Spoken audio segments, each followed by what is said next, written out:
So this storm is going to hit tomorrow morning.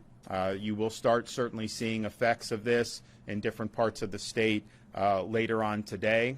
You still have time this morning to be able to make your final preparations. If you are in one of those areas that's in line for some of the major storm surge and you're told to evacuate, you have time to do that. But you got to do that now. You don't have to go hundreds of miles. You can go to a shelter in a different part of your county, go to a friend's house in an area that is not going to be susceptible to the storm surge, hotel. All these things are good to do, and you should do that and heed. This is going to be a major hurricane, likely a Category 3, and where it's scheduled to hit along this big bend, and we've not really had a hurricane strike this area for a long time. I think you got to go back to the 1800s before you would see a path like this. And so those coastal areas there, have not necessarily been through this before. And I think that being safe is the appropriate thing, and erring on the side of caution is the appropriate thing.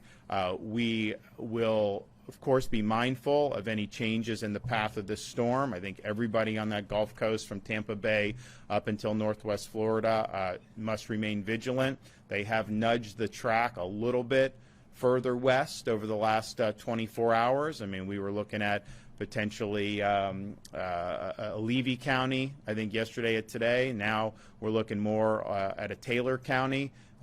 There's some models that say it may go even further west. So places like Tallahassee, where we are today, certainly you could end up having it hit Tallahassee directly in some of the surrounding areas. So everyone just remain vigilant, continue to watch and listen to the local orders that you receive from your local emergency management personnel.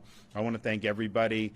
We've been in contact with people from most of these counties over the last few days. Everybody's working hard. Everybody understands that that this is a significant event, and they're remaining calm, cool, and collected, but they're executing, and that's what we need to continue to do. I want to thank everybody here at the state of Florida for working hard. They've been working now around the clock and getting the resources where they need to be as those requests come in. And of course, once the storm passes, we're going to immediately go to commence any type of rescue operations, and of course the power restoration will be a big priority. Go to floridadisaster.org/get-a-plan if you have any questions.